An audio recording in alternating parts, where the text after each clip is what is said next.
सत्संगत जी प्रेम से कहना, सत्संगत जब सत्संग में आते हैं तो हमें ऐसे ही सार गर्दिक शब्द सुनने को मिलते हैं जो वाकई हमारे जीवन को रिफ्लेक्ट करते हैं। एक जीवन की जो सार है वो हमारे सामने रखते हैं और जीवन की सार जो महापुरुषों संतों ने युगों युगों से बताया है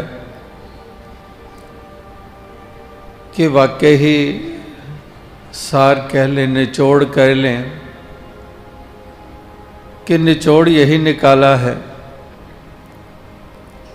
कि इस दुनिया में, इस संसार तक ही सीमित रह के ये जीवन का सफ़र तय होता है। जो ये निराकार पारब्रह्म परमात्मा है, इससे नाता जोड़कर ही हमें ठहराव मिल सकता है। इसी के साथ नाता जोड़ के ही आनंदित हम रह सकते हैं।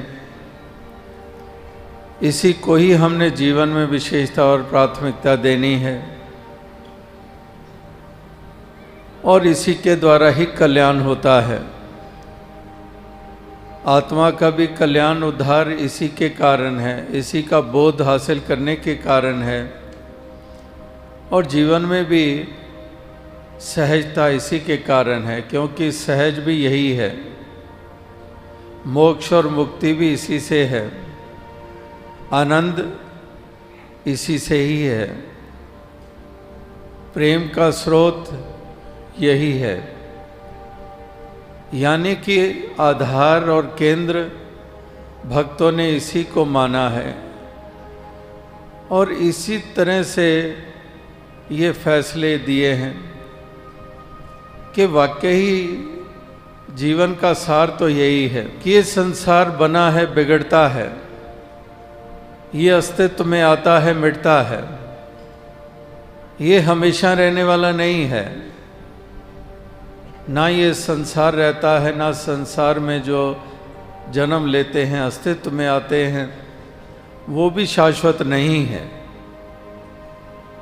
तो इसलिए यहाँ पर शहंशाह बाबा अवतार सिंह जी भी यही बता रहे हैं कि इंसान अक्सर यही भ्रम कर लेता है कि जो क्षण भंगुर है उसको शाश्वत वाला दर्जा दे देता है।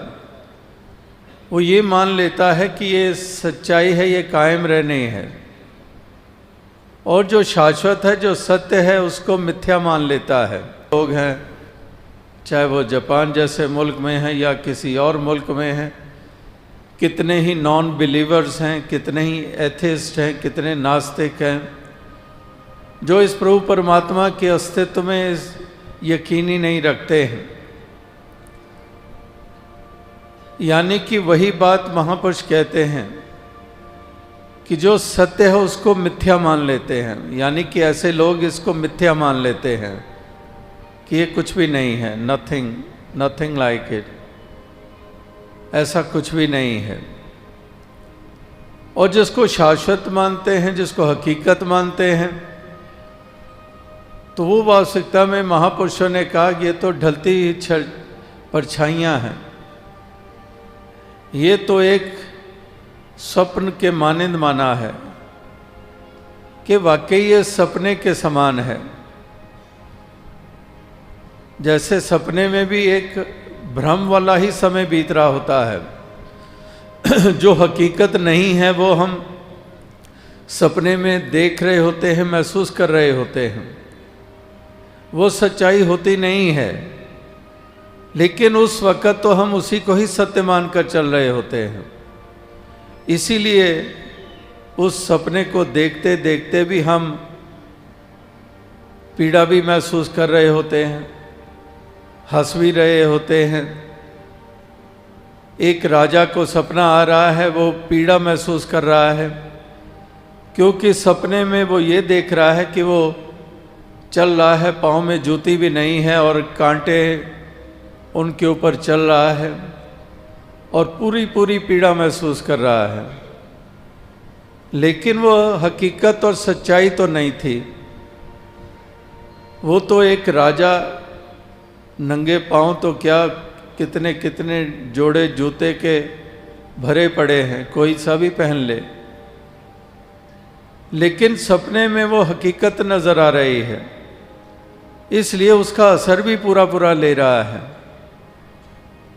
तो इसी प्रकार से यहाँ पर शहंशाह बाबा अवतार सिंह जी भी वही कह रहे हैं, जो युगों युगों से महापुरुषों, संतों ने, बलियों, गुरु पीर पैगंबरों ने संसार के सामने जो पहलू रखा कि वाकई ही ये संसार जो है ये कायम दायम रहने वाला नहीं है, ये आने जाने वाला है, ये हमेशा रहने वाला नहीं है।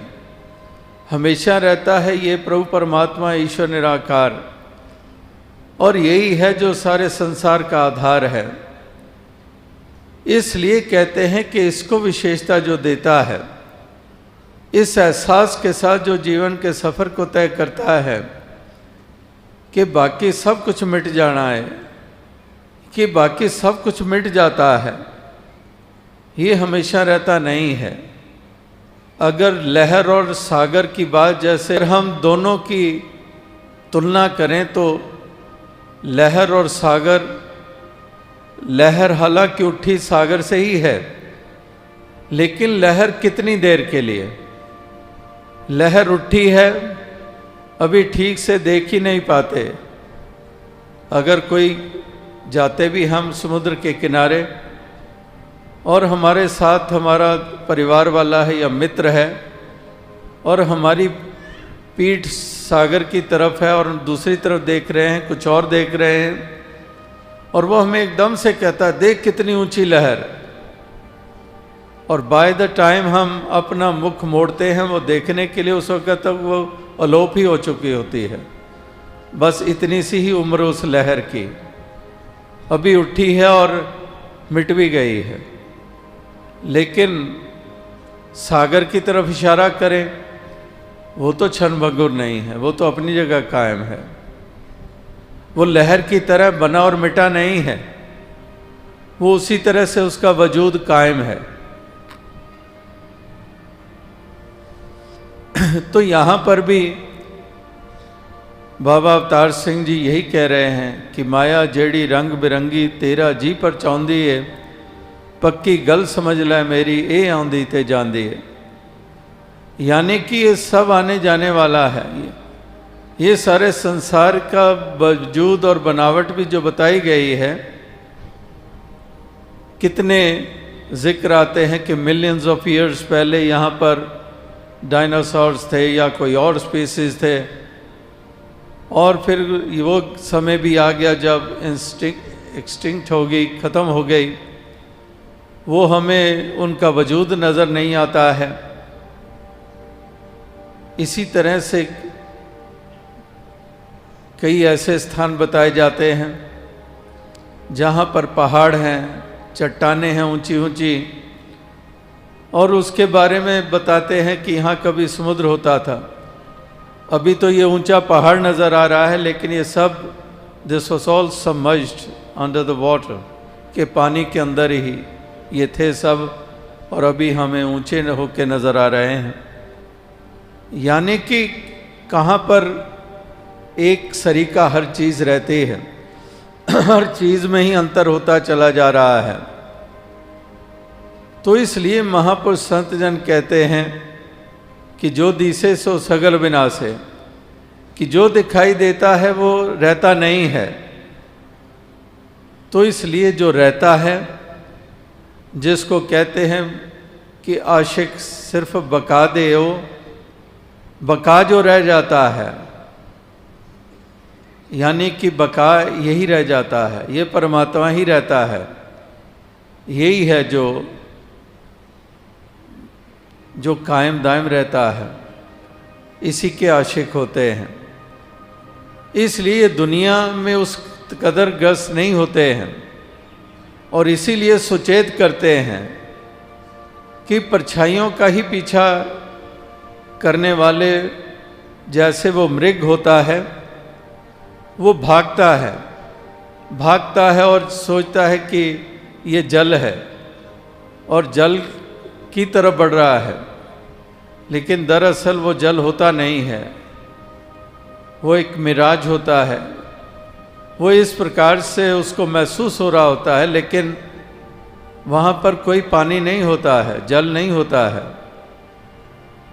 और जब तक उस जगह पर पहुँचता है वो पानी कहीं और आगे नज़र होना शुरू हो जाता है, और 4 कदम धरता है वो पानी और आगे नज़र होना शुरू हो जाता है।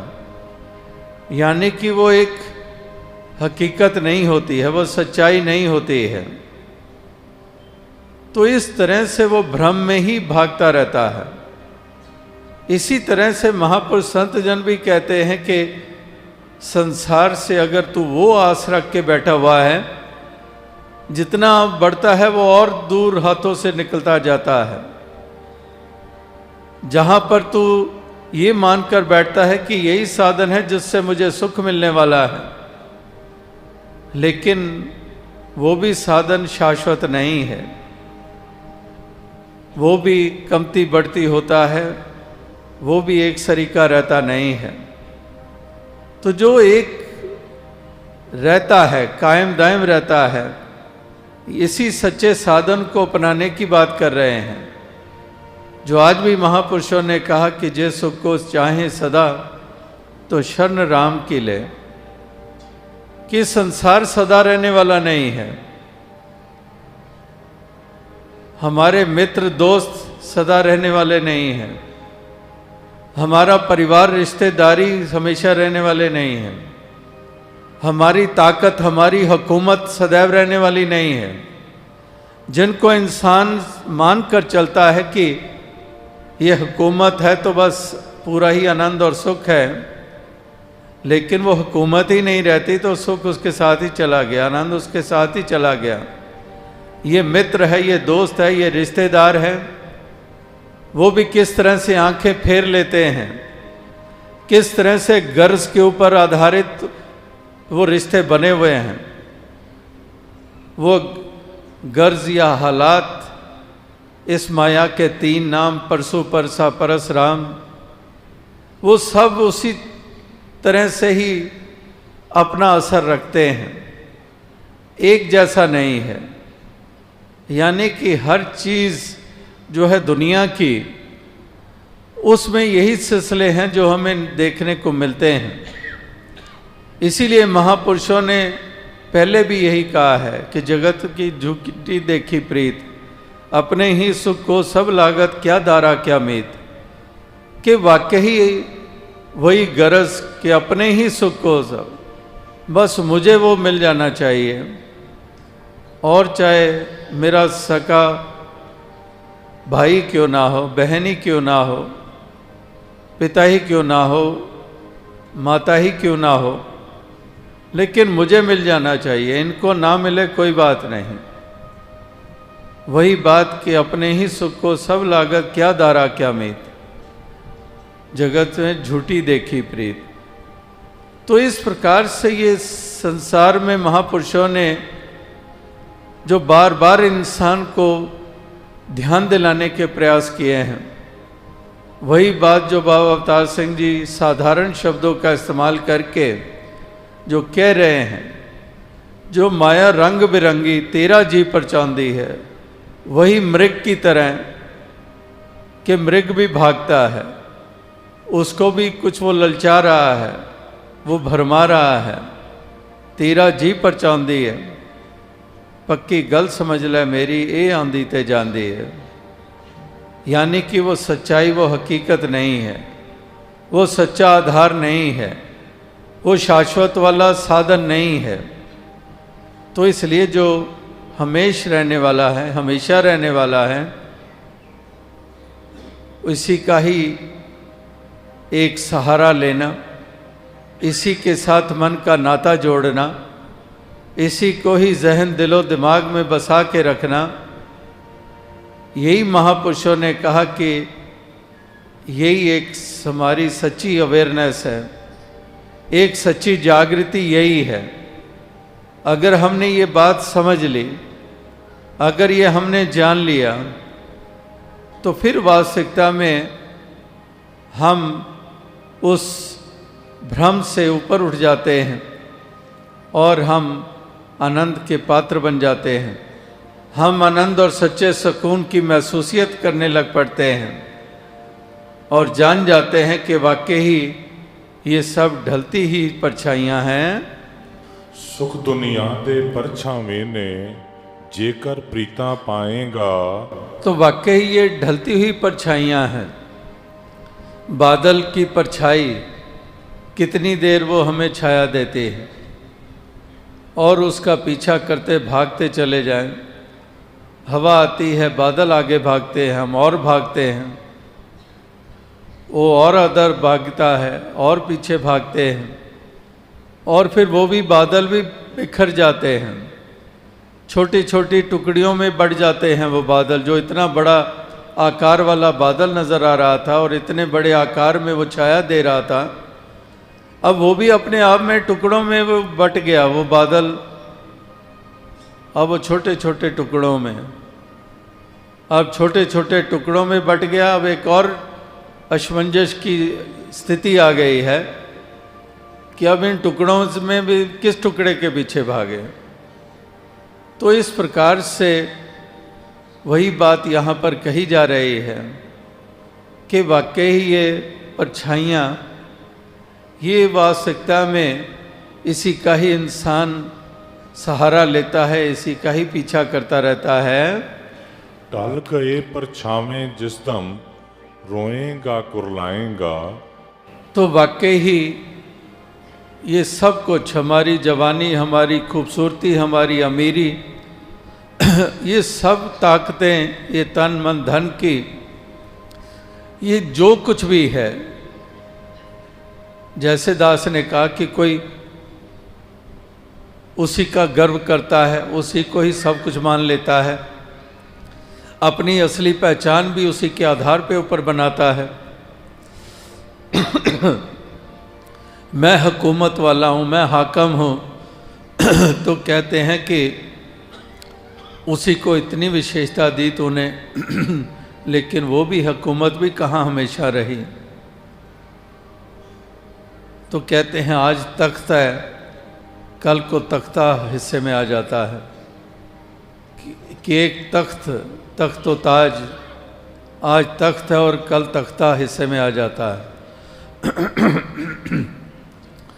तो वही बात महापुरुष समझाने के प्रयास करते हैं कि वाकई ही ये दुनिया के सिलसिले ऐसे ही हैं, लेकिन एक और भी हैं जिनको साम्राज्य मिला है, जो हमेशा के लिए उनको राज मिल गया।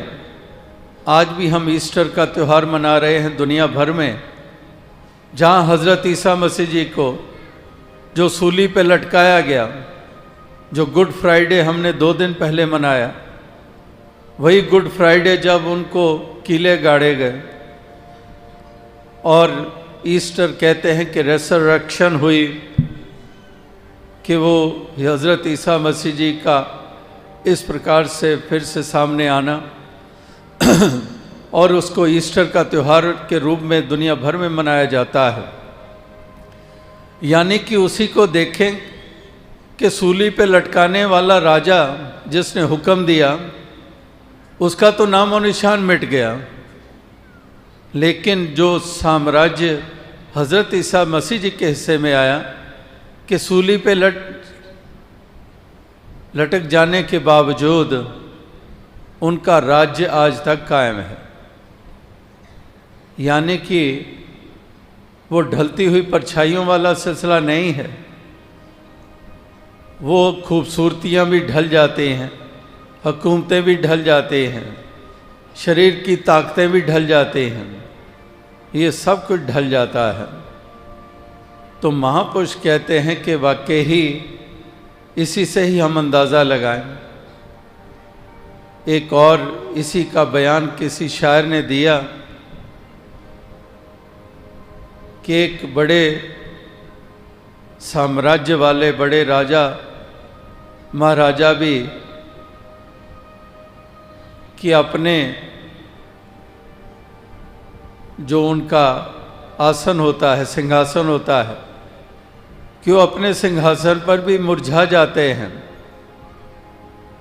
और किस प्रकार से जो ऐसे हैं जो सलीबों और सूली पे भी एक खिल उठते हैं, यानी कि महापुरुष संत जन किस प्रकार से अनेकों ढंगों से यही एक बात समझाने के प्रयास करते हैं, जो दिसे सो सगल विनाशे, कि वाकई ही जो दिखाई दे रहा है, जिन आँखों से देख रहे हैं ये आँखें ही नहीं रहती हैं, तो जो दृश्य हैं वो कहाँ हमेशा रहेंगे। यानी कि ना दृश्य रहते हैं, ना जिन आँखों के द्वारा दृश्य देखते हैं वो आँखें भी नहीं रहते हैं, वो आँखें भी नहीं रहते हैं जिन आँखों के ऊपर भी मान अभिमान करता है, कहते हैं ये आँखें भी नहीं रहते हैं। तो इस तरह से कभी जो फरीद जी जैसे महापुरुषों ने, सूफी संतों ने भी जो कहा है कि वाकई ही ये आँखें भी जिन लोयण जग मोया से लोयण में डिठ, कज्जल रेख ना सेंधिया से पंखी सुए बहेट, कि जिन ऐसी कोमल आँखें जिन जो काजल की रेखा भी नहीं सहन कर सकती, इतनी कोमल सी आँखों ने कितनों को मतवाला किया, कितनों को मोह लिया। ऐसी आँखें जिन लोयण जग मोहया, मोह लिया जग को, से लोयण में डिठ, कि उन आँखों को मैंने देखा है जो कज्जल रेख ना सहन दिया, जो काजल की रेखा तक नहीं सहन सकती कर सकते, से पंखी सुए बहेट, कि वहाँ तो कह रहे हैं कि अब वो शरीर मौन पड़ा हुआ है, एक लाश सी पड़ी हुई है, और वही आँखों के ऊपर परिंदा, और वहाँ पर ही परिंदा अपने बच्चे अंडे दे रहा है। तो कहने का भाव क्या है, यानी कि बाकी सब कुछ जर्जर सा हो जाता है।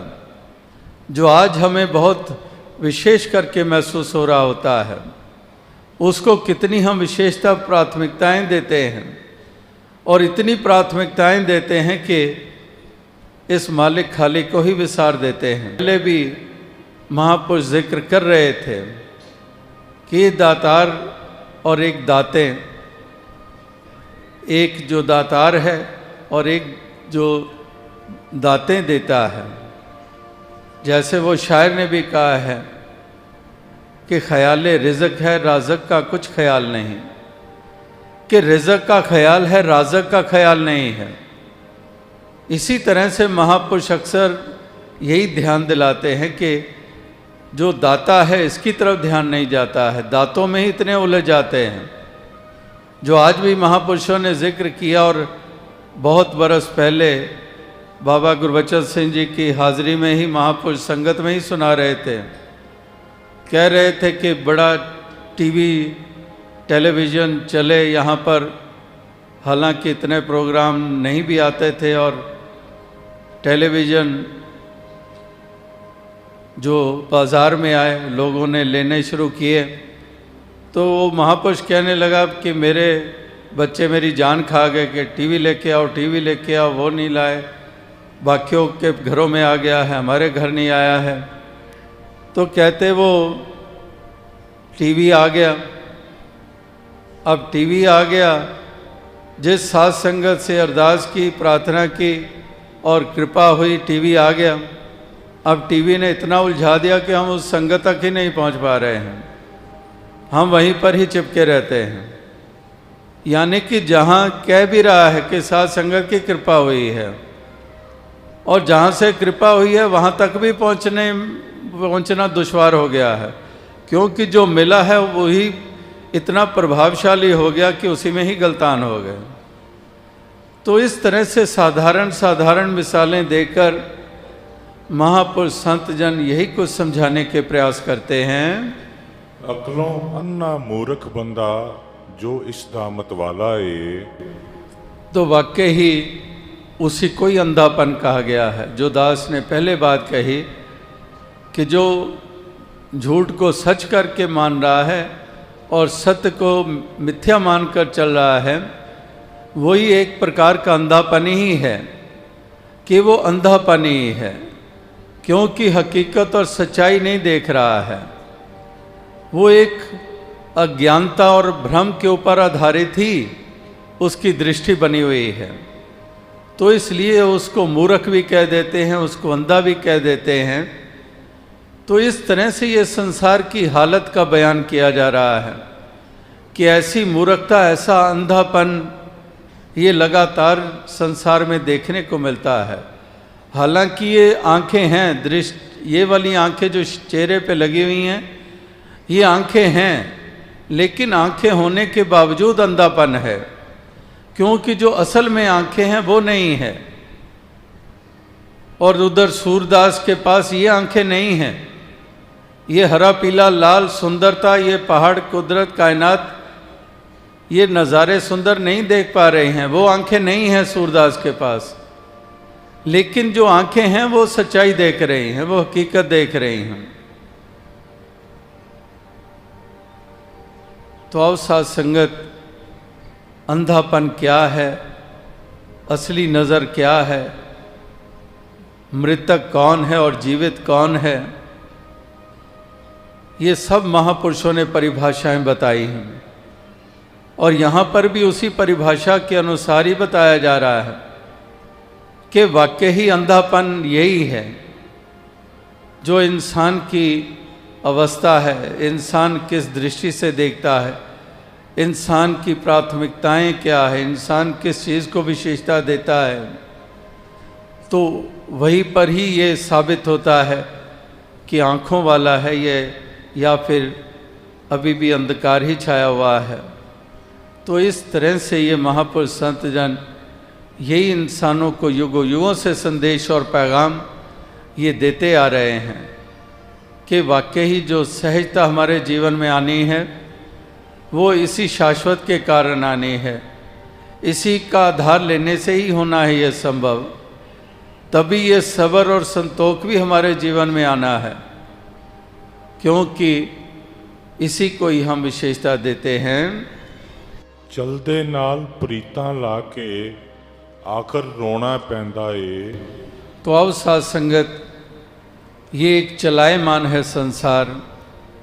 तो वही बात को अलग अलग ढंगों से यहाँ पर अलग अलग मिसालें देकर, अलग अलग शब्दों का चयन करके जो निचोड़ है वो यही है, जो किसी शब्द को किसी रूप में बयान किया जाए, लेकिन भाव केवल इतना ही है कि इस तरह से हमारी एक अवस्था बनती चली जाए जो वास्तविकता में हमें ठहराव देती है, चलते फिरते भी ठहराव देती है, दुनिया में विचरण करते हुए परिवार समाज की जिम्मेदारियां निभाते हुए भी ठहराव देती है। और इसी तरह से ही ठहराव मिला कबीर जी को, रविदास जी को, तुकाराम जी को, कितने कितने महापुरुष जिनके भक्तों के हम नाम लेते हैं। जीवन उनका भी चलायमान था, यानी कि जिम्मेदारियां वो भी निभा रहे थे, वो पारिवारिक सामाजिक जिम्मेदारियां निभ रही थी, लेकिन उस चलने के बावजूद फिर भी ठहराव था। तो इस तरह से ये ठहराव जीवन में आता है इसी ठहरे हुए के कारण कि तमाम हमारे कर्म भी हो रहे हैं, जिम्मेदारियां भी निभ रही हैं, मेहनत मुशक्क़त भी हो रही है, जीवन में उतार चढ़ाव भी आ रहे हैं, लेकिन उसके बावजूद एक ठहराव मिला हुआ है। तो इस तरह का ठहराव जीवन में तभी आता है, जो ठहरा हुआ है उसी का आधार ले लेते हैं। जब उसी को ही हम विशेषता देते हैं कदम कदम के ऊपर, तो हमारी जीवन में ठहराव आता है, हमारे मन को वही ठहराव मिलता है और हमारे जीवन में वो सहजता आती है। तो वही बात कि रेत जैसे होती है मुट्ठी में बांधी हुई और कैसे वो रेत सरक जाती है मुट्ठी में से, इसी प्रकार से एक एक श्वास हमारा हाथों से निकलता जाता है।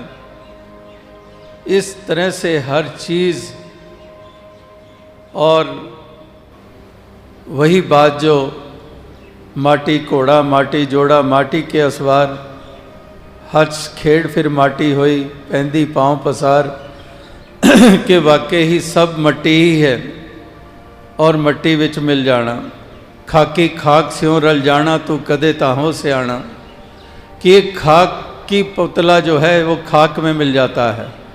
खाकी खाक स्यों रल जाना तू कदे ताहों से आना, कि ये सूझबूझ कब तुझे आएगी, ये समझ तुझे कब आएगी, ये हकीकत तब तू समझेगा। तो इस तरह से यहाँ पर भी यही समझाने का प्रयास कि खाकी खाक स्यों रल जाना तू कदे ताहों से आना।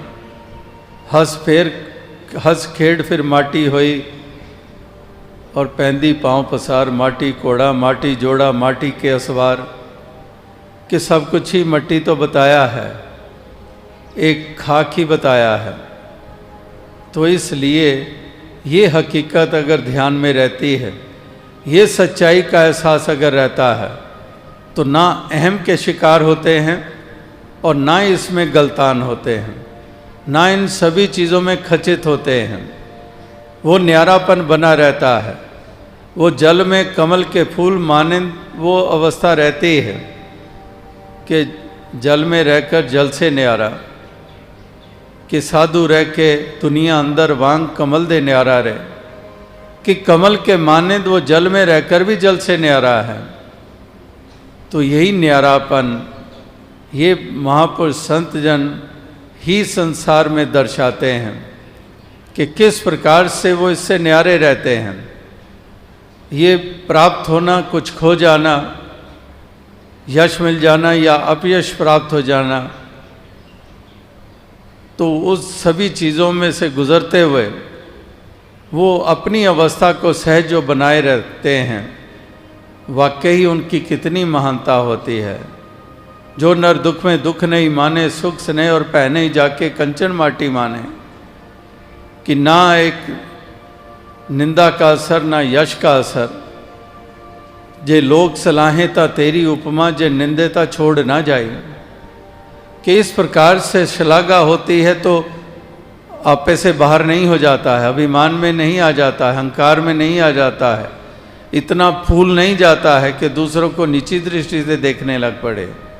जे लोग सलाहें अगर श्लाघा हो रही है उसका भी असर नहीं ग्रहण करता है, क्योंकि वो श्लाघा ये जानता है कि प्रभु की ही है, कि मालिक की ही है, इसी की ही कृपा है, मेरा तो कोई वजूद ही नहीं है, मेरा तो कोई अस्तित्व ही नहीं है। तो इसलिए श्लाघा है उसका भी असर नहीं करता है। यश हो रहा है, प्रेज हो रही है, तो उस प्रेज को प्राप्त करके भी किसी भ्रम में नहीं आ जाता है, उसमें कर्ता भाव नहीं आ जाता, अभिमानी नहीं बन जाता है। जे लोग सलाहें ता तेरी उपमा, जे निंदेता छोड़ ना जाए। अगर कोई निंदा करता है तो इतना मायूस भी नहीं हो जाता है और कहीं घर बैठ जाए कि मेरी तो निंदा हो रही है, वो बैठ नहीं जाता है, वो उसके अपने कदम वो चलते ही रहते हैं, क्योंकि दुख और सुख से भी ऊपर है, यश और अपयश से भी ऊपर है। इसलिए वो सहजता ऐसी उसको प्राप्त हो गई है कि वो जीवन जो है उसका वो इसी प्रकार से वो चलता चला जाता है। नाल संत दे प्रीत करे जो सुख ओ सारे पालैंद है। तो वाकई ही जो संतों का संग करता है और सुख इसलिए वो प्राप्त कर लेता है क्योंकि जो संतों ने ज्ञान दिया, जो संतों ने बोध कराया, जो संत कदम कदम पर हमें एक ऐसी प्रेरणा देते हैं, मजबूती देते हैं, एक विश्वास और अकीदे को परिपक्वता देते हैं, तो इसलिए वो संत ऐसे साधन बने जिसके कारण हमें वो सच्चा आनंद मिल गया, सच्चा सुख मिल गया। वो संतों के संग के कारण ही हुआ, क्योंकि संतों ने हमें वो बोध कराया, वो ज्ञान दिया, वो उजाला दिया, वो हमारी सोच ऐसी बनाई। इसलिए इस जीवन की चाल को कैसे चलना है, कैसे हमने इन सब में से गुजरना है, वो सब ढंग, वो सलीका हमें बताया। और इसीलिए हम वो सुख की महसूसियत करते हैं। इस प्रकार से अपने साथ मिला देता है, यानी कि इस मालिक से जोड़ लेता है। और क्योंकि जो मिला रहा है वो ब्रह्म ज्ञानी है, और ब्रह्म ज्ञानी जो है और उसमें और इस मालिक के में कोई भेद नहीं है। ब्रह्म ज्ञानी का सकल आकार, ब्रह्म ज्ञानी आप निरंकार। तो इस प्रकार से वो अपने साथ ही मिला लेता है, यानी कि निराकार के साथ मिला देता है। और निराकार के साथ ही जब मिल गए तो फिर वास्तविकता में अब जो सफ़र तय हो रहा है वो सफ़र तय होता है उस दृष्टि के द्वारा जो झूठ को झूठ करके देख रही है, जो सत्य को सत्य करके देख रही है, जो मिथ्या को मिथ्या करके देख रही है, जो शाश्वत को शाश्वत करके देख रही है। तो इस तरह से वो दृष्टि मिल गई है और फिर हकीकत में ही हमारा वास हो गया है। अब सच्चाई में ही वास हो गया है। अब जीवन मुक्ति के ही हम भागीदार बन गए हैं। एक मोक्ष और मुक्ति ही हमारे हिस्से में आ गई है। जो आत्मा मोक्ष और मुक्ति की पात्र बन गई है, पर लोक सुहेला इसी के कारण हो गया है। और लोक की यात्रा भी एक सहज हो गई है, क्योंकि जिन ब्रह्म ज्ञानियों का संग मिला, उन्होंने जो हमें सोजी दी, उन्होंने जो ज्ञान उजाला दिया, उसी ज्ञान उजाले के अंतर्गत ही हम जीवन के सफ़र को तय कर रहे हैं। तो फिर वास्तविकता में एक हमारे जो हमारी अवस्था है वो ऊंची अवस्था हो जाती है। फिर जीवन में हम उसी सहज चाल को चलते चले जाते हैं। ये कदम फिर डगमगाते नहीं हैं, फिर हम एक्सट्रीम्स में जाते नहीं हैं। एक आज भी गौतम बुद्धा जी का जिक्र हुआ और उनकी भी शिक्षाएं जो है जब वो बताई जाती हैं तो उसमें मिडल पाथ का जिक्र आता है। मिडल पाथ का मतलब ही यही है कि एक्सट्रीम्स नहीं, कि एक्सट्रीम्स नहीं है वहाँ पर। वो सहज जिसको हम कह रहे हैं, सहज चाल कह रहे हैं, सहजता जिसको हम कह रहे हैं, वो वही मध्य मार्ग है। वही जो नर दुख में दुख नहीं माने, सुख स्नेह और पहने जाके कंचन माटी माने, यानी कि वो सहज चाल है, मिडल पाथ। एक्सट्रीम्स नहीं है कि यश हुआ तो वापस से बाहर हो गया, और अगर विपरीत कुछ हिस्से में आ गया तो बिल्कुल ही नीचे चला गया, बिल्कुल ही बैठ गया, कदम ही रुक गए। और पहले इतना नशे में चूर और दूसरों के पाँव ही के ऊपर पाँव रखकर उनको ही कुचल कर आगे भागता चला जा रहा है। यानी कि दोनों ही एक्सट्रीम्स से ऊपर मिडल पाथ। यही महापुरुषों ने कहा कि घर ही में भोग, घर जोग घर ही में, कि इस प्रकार से ये ऐसा सलीका जीवन जीने का ये भक्तों महापुरुषों को ही प्राप्त हुआ है। संत संग कबीरा बिगड़्यो, सो कबीर रामे होए निबर्यो। कि इस प्रकार से संत संग कबीरा बिगड़्यो, कि संतों का संग हुआ, ऐसा प्रताप हुआ कि रामे होए निबर्यो, कि ऐसा ऊंचा दर्जा हमें मिल गया, ऐसी ऊंची अवस्था मिल गई कि प्रभु का रूप ही बना दिया हमें। तो आओ साथ संगत, क्योंकि प्रभु खुद बजाते खुद आप ही इन सब से न्यारा है।